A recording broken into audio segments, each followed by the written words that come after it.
Good evening doctor दीपक। जी। Doctor दीपक, गर्दन के दर्द के बारे में और लोअर बैक पेन के बारे में तो हम आपसे चर्चा कर चुके हैं। आपने काफ़ी पेशेंट्स को ठीक भी किया है जिनको सर्जरी एडवाइस हो गई थी। उनमें से मैं भी एक हूँ।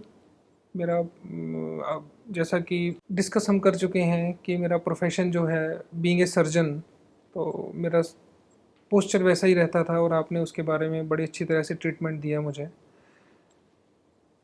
क्या घुटने के मरीज़ जिनको ऑपरेशन एडवाइस हो जाता है या आर्थराइटिस या किसी भी कारण से, तो उनके लिए भी आपकी एमवाई टेक्निक्स में कोई स्कोप है? बिल्कुल है, बहुत अच्छा स्कोप है। घुटने का जो प्रॉब्लम है वो अलाइनमेंट प्रॉब्लम है। पहली चीज़, जब दो बोन्स पास पास आई और एक तरफ से ज़्यादा पास आ गई, और नॉर्मली हम ये देखते हैं कि मीडियल कंपार्टमेंट यानी घुटने के अंदर वाला पार्ट, यस, वो ज़्यादा लोगों का दर्द देता है। बाहर की तरफ कोई पेन ही कंप्लेंट ही नहीं करता, पीछे की तरफ भी पेन कम होता है। सो अंदर की तरफ ही दर्द बताते हैं, या फिर कोई बोलता है नी की जो कैप है उसके अराउंड पेन हो रहा है। ये एक अलाइनमेंट डिसऑर्डर है जहाँ पे बोन्स एक दूसरे के पास दब के आने लगी है। ठीक। अब ऐसे में सिर्फ दवाई खाने से या कैल्शियम, विटामिन डी या बाकी सब एक दवाइयाँ खाने से कोई बोन्स को धक्का लग कर दूर नहीं जाएगा। ठीक। उसके लिए तो आपको कुछ करेक्शन की, अलाइनमेंट करेक्शन के लिए स्ट्रेचिंग्स टेक्निक्स फॉलो करनी पड़ेंगी ताकि वो स्पेस वापस से क्रिएट हो सके, और फिर जो भी मेडिसिन भी चल रही वो भी अच्छा रिजल्ट दे सके, और जो प्रॉब्लम है वो एक्चुअल में रूट से एड्रेस हो सके। अच्छा। सो ऐसे में जो एमवाई टेक्निक से फॉलो करते हैं उसमें अलाइनमेंट करेक्शन पहली चीज़ है। अलाइनमेंट ठीक होगा तो जो भी आप दवाइयाँ खा रहे हो दवाइयाँ लगनी भी अच्छे से शुरू हो जाएंगी, उनकी ज़रूरत भी कम हो जाएगी, और बंद भी हो सकती हैं। बंद भी हो सकती हैं, बिल्कुल हो सकती हैं। ओके। और रिकवरी फास्ट हो जाएगी। सो डेफिनेटली सर्जरीज बचाई जा सकती हैं और पेशेंट्स को अच्छा आराम आ सकता है। ये एलोपैथी के मुताबिक जो साइनोवियल फ्लूइड होता है, या जिसको कॉमन लैंग्वेज में मरीज़ ग्रीस बोलता है, तो प्रॉब्लम उसको ख़त्म होने से होती है। तो ये जो एमवाई टेक्निक्स हैं, क्या इनसे ये ग्रीस वापस आ जाती है?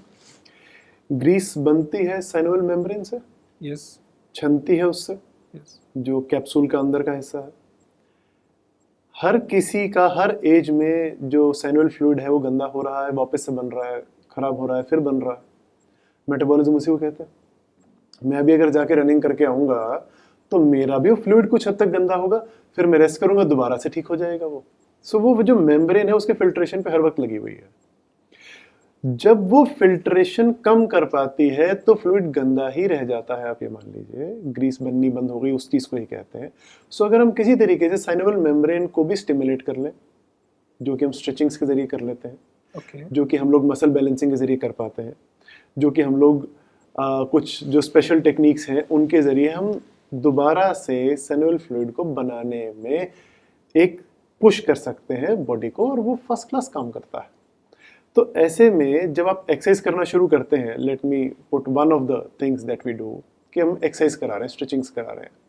साइनोवियल मेम्ब्रेन को जब आप जॉइंट की स्ट्रेचिंग करेंगे तो बट ऑब्वियस है कि वो स्ट्रेच होगी, वो स्टिमुलेट होगी तो उसकी फंक्शनिंग बेटर होगी। ओके। सो ऐसे में फ्लूइड बनना, ग्रीस का दोबारा से बनना पॉसिबल है। और साथ में हम ये भी कर दें कि जो उसके घिसने वाले फैक्टर्स हैं उनको कम कर दें। राइट। मरीज जो है वो कुशन वाले फुटवेयर पहनते ही नहीं, उनको तो हार्ड चप्पल पहनते हैं, और हाई हील्स सबको पता है बुरी है, तो बिल्कुल ही पंजाबी जुत्ती पे या कोल्हापुरी स्लीपर जैसी फ्लैट स्लीपर्स पे आ जाते हैं, उससे घुटना और खराब होता है। सो प्रॉपर फुटवेयर उनको दे दिया जाए, उनको प्रॉपर टेक्निक्स बता दी जाए, उनके घुटने की अलाइनमेंट ठीक कर दी जाए, उनकी मसल बैलेंसिंग ठीक हो जाए, तो घुटना घिसना ही कम हो जाता है या प्रैक्टिकली बंद हो जाता है। क्या हम इस चीज़ को एक कार से रिलेट कर सकते हैं कि कार की एक साइड की व्हील बैलेंसिंग या अलाइनमेंट बिगड़ गई है तो उस साइड का टायर बहुत घिस गया है, और जैसे ही बार बार कितनी बार टायर चेंज कराएंगे, जैसे ही उसकी अलाइनमेंट ठीक करवाई तो टायर का घिसना बहुत मिनिमम हो गया? बिल्कुल वैसा सा ही कुछ आप इसको मान सकते हैं। सिर्फ फर्क इतना है कि घुटने के अंदर की तरफ और बाहर की तरफ जो हमें बैलेंसिंग करनी है वो एक ही घुटने में करनी है। सो एक ही टायर के अंदर और बाहर का हिस्सा हमारे को मैनेज करना है।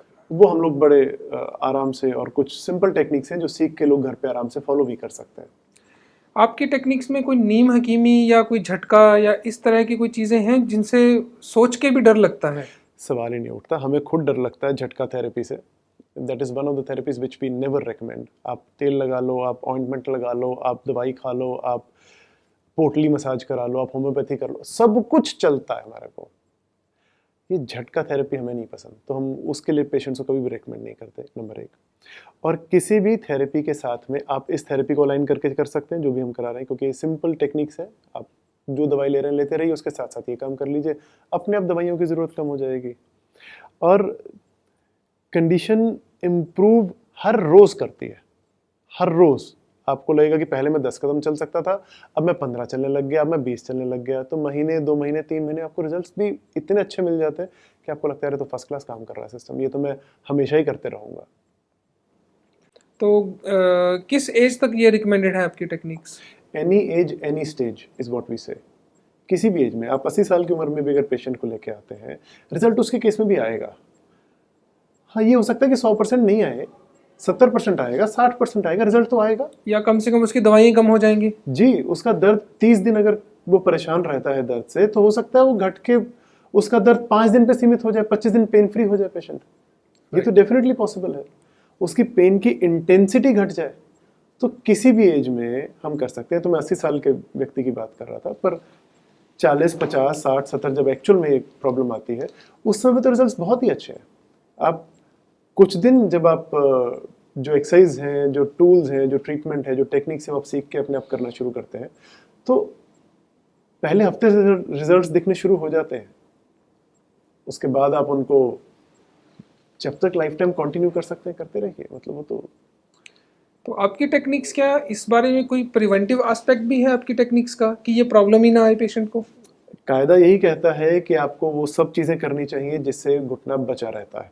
फॉर एग्जाम्पल, आपको एक पर्टिकुलर तरह का फुटवेयर पहनना चाहिए जो घुटने कार्टिलेज को घिसने से बचाता है, जो कमर के डिस्क को शॉक्स लगने से बचाता है। तो वो फुटवेयर सभी को ही पहनना चाहिए। घुटना खराब हो उसके बाद क्यों पहनो, पहले से ही पहनते रहो। आपको कुछ एक्सरसाइज हैं जो हमेशा ही करनी चाहिए, घुटना खराब होने के बाद क्यों करनी, पहले से करिए ताकि घुटने की लाइफ लंबी हो जाए। आपको पर्टिकुलर एक तरह की डाइट है जो लेनी ही चाहिए ताकि बॉडी में कोई मिनरल्स की, विटामिन्स की, फाइटोन्यूट्रिएंट्स की डेफिशिएंसी ना हो, तो करना ही चाहिए। वो खराब होने के बाद का काम नहीं हो, पहले ही है। सो प्रिवेंटिव केयर तो सबसे ज़रूरी है। सो जिन लोगों को घुटने में भी ज़रा सी प्रॉब्लम स्टार्ट हुई है या ग्रेड 2 और ग्रेड 3 तक ही पहुंची है, तो उनके केस में तो 100% रिजल्ट्स आते हैं। और उसमें एक बार पेन फ्री हो जाए पेशेंट्स, तो उसके बाद हम उनको इसी तरह के लाइफस्टाइल मॉडिफिकेशन जो प्रिवेंटिव केयर के लिए ज़रूरी है, वो हमेशा के लिए बता देते हैं कि ये 10 चीज़ें हैं जो आप हमेशा ध्यान रखेंगे और करते रहेंगे। तो preventive care is definitely very important. कुछ लोग अपने जॉइंट्स में कुछ इंजेक्शंस लगवा लेते हैं पेन को कम करने के लिए, उनका पेन कम भी हो जाता है। इसके साथ आपकी टेक्निक के बारे में, इससे कंपैरिजन में आप क्या बोलेंगे अपने टेक्निक? जो वो करवाना चाह रहे हैं वो बेसिकली अगर अलाइनमेंट ही सीधी नहीं हुई तो रूट कॉज तो ट्रीट ही नहीं हुआ। इंजेक्शन लगने से भी टांग की अलाइनमेंट तो सीधी हो नहीं रही। सो वो इंजेक्शन कुछ समय तो रिजल्ट दे देगा क्योंकि उसमें दवाई है, पर एक समय के बाद तो वो भी रिजल्ट नहीं दे पाएगा। सो या तो पेशेंट बार बार वो इंजेक्शन लगवाता रहेगा और रूट कॉज को ट्रीट ही नहीं करेगा कि अलाइनमेंट डिसऑर्डर था उसको ठीक कर लो। और अगर वो जो भी वो अपना प्रोसीजर करा रहा है, इंजेक्शन लगवा रहा है, साथ साथ उसके अलाइनमेंट करेक्शन के काम पे भी लग गया, तो शायद दोबारा लाइफ में उसको इंजेक्शन नहीं लगवाना पड़ेगा और बस वो उसी से फर्स्ट क्लास चलता रहेगा।